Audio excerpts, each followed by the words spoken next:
দৈনন্দিন জীবনের কর্মব্যস্ততা ও শহরের এই কোলাহল ছেড়ে চলুন আজ আমরা বেরিয়ে আসি একটি নীরব, শান্ত, সুজলা সুফলা, শস্য শ্যামলা গ্রাম্য পরিবেশের একটি সুন্দর মন্দির দর্শনে। মন্দিরটি আমাদের বাড়ি থেকে খুব একটা দূরত্বে নয়, বাইকে করে গেলে আমাদের বাড়ি থেকে 53 কিলোমিটার মতো হবে। তবুও আমরা বাইকে করে না গিয়ে ট্রেনে করেই গিয়েছিলাম। আসলে রাস্তাটা দিয়ে বাইক নিয়ে যাওয়া যাবে কি না সে সম্পর্কে আমাদের কোনো ধারণা ছিল না, এই জন্য আমরা ট্রেন জার্নিটাকেই বেছে নিয়েছিলাম। এই মন্দিরটির নাম হলো পাগলাখালী মন্দির। স্থানীয়দের মধ্যে এই মন্দিরটি খুবই জাগ্রত, সবাই এখানে যা মানত করে যায় সেটা অবশ্যই পূরণ হয়। আমরা 6 জন বন্ধুরা মিলে বেরিয়ে পড়েছিলাম ট্রেনের উদ্দেশ্যে, এবং এখানে এসেই কিছুক্ষণ দাঁড়ানোর পর আমরা ট্রেন পেয়ে গেছিলাম। এত সকালে ট্রেনে উঠে আমরা তো অবাক, কারণ ট্রেনে উঠে দেখি ট্রেন পুরো ফাঁকা, আমরা কয়জন যাত্রী আছি শুধু। মনে হচ্ছে সম্পূর্ণ ট্রেনটা যেন শুধু আমরাই বুকিং করেছি। ট্রেনটা এত ফাঁকা থেকে আমার এই বন্ধুরা তো বাঁদরের মতো ঝুলতে আরম্ভ করলো। তোমরা যারা আমার মতো ট্রেন জার্নি করতে ভালোবাসো তারা অবশ্যই ট্রেনে উঠে জানলার বাইরে দিয়ে দেখা এই সবুজ দৃশ্যগুলোকে দেখেছো, যা মনকে এবং প্রাণকে খুবই শীতল করে তোলে সেখান থেকে বয়ে আসা বাতাসগুলোর দ্বারা, যে বাতাস কোনো এসির হাওয়াতেও পূরণ হয় না। এই মনোমুগ্ধকর হাওয়াটা পেতে গেলে তোমাকে ট্রেনে অবশ্যই চড়তে হবে।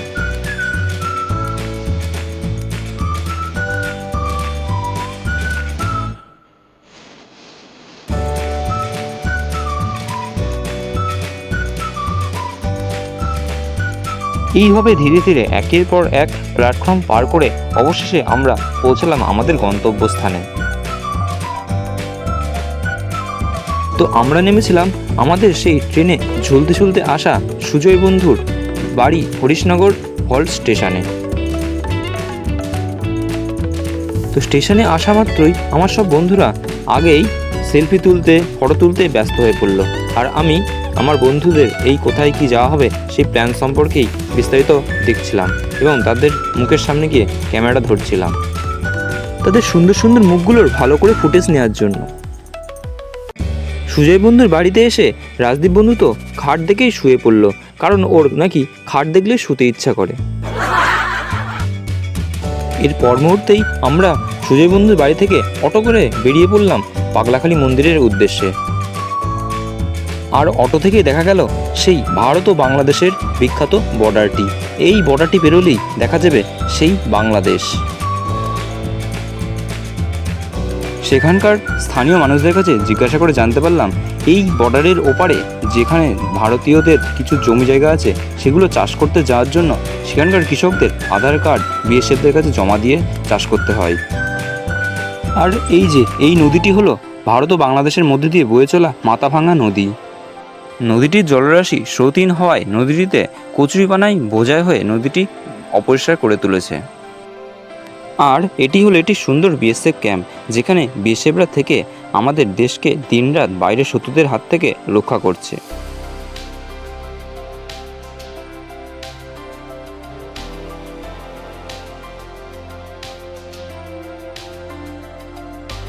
আর অটো থেকে দেখতে পেলাম একটি সুন্দর পরিষ্কার বড় বিলকে। সেই বিলের জল এতটাই পরিষ্কার ছিল যে মনে হচ্ছিল যে অটো থেকে নেমেই স্নান করে নিই। তবে এখানে যেতে যেতে একটা জিনিস খুব ভালোভাবে বুঝতে পারলাম, এখানকার রাস্তাগুলো খুবই খারাপ। অটোতে যেতে যেতে এত ঝাঁকুনি হচ্ছিল আমি তো ঠিক করে ভিডিওই করতে পারছিলাম না।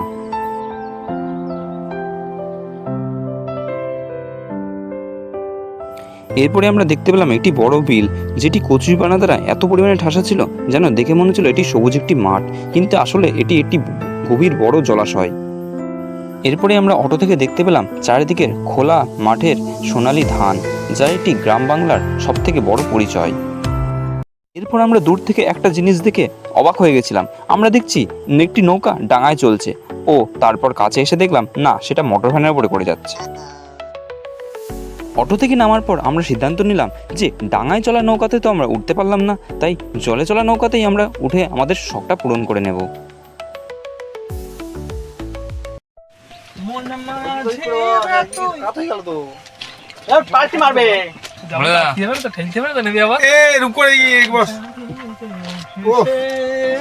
জল বেশি না তুই টাকা এই এরা যে টাকা আমি কই কোন দোকান কালো মানুষের দেখা যায় এত কালো কালো মানুষ কে বলছিস জল কম? রাজীবের মুখ জুম করে চলছে। নৌকার ছাউনির মধ্যে বসে একটু মজা করে নেওয়ার পর আমি ছাউনি থেকে বেরিয়ে চারিদিকটা দেখার জন্য ভালোভাবে দাঁড়িয়ে ভিডিও করতে থাকলাম। ওই দূরে দেখা যাচ্ছে মন্দিরটি এবং চারপাশে ওই যে ছোটোখাটো দোকানগুলোও দেখা যাচ্ছে। ওখানে আমরা গন্তব্যস্থানে পৌঁছাবো। এই যে এটিই হলো সেই বিখ্যাত পাগলাখালি মন্দিরটি, যেখানে একটি গাছের মধ্যে এই মন্দিরটি গড়ে তোলা হয়েছে এবং এটি খুবই জাগ্রত এবং এখানে ধীরে ধীরে যত বেলা বাড়ে তত মানুষের সমাগম বাড়ে। এখানে প্রচুর দোকানও আছে। এই যে এখান থেকেই মন্দিরের ভিতরের দৃশ্যটি। এই মন্দিরের ভিতরে এখান থেকেই সবাই পুজো করে এবং এখানে বাবার মাথায় জল দেওয়া হয়। তো এটা দেখা মাত্রই সবাই মিলে কমেন্টে একবার করে লিখে দাও, জয় বাবা ভোলেনাথ কি জয়। তবে এই মন্দিরের একটা জিনিস লক্ষ্য করলাম, এখানে কোনো পুরোহিত নেই। এখানে নিজের ভক্তিতে নিজেই পুজো দিতে হয়। মন্দিরে পুজো দেওয়ার পর সেখান থেকে বেরিয়ে এসেই আমরা দেখা পেলাম এখানের কিছু দোকানগুলিতে। সেই দোকানে পাওয়া যাবে দৈনন্দিন জীবনের নানা সামগ্রী এবং পূজার বিভিন্ন জিনিসপত্রগুলি।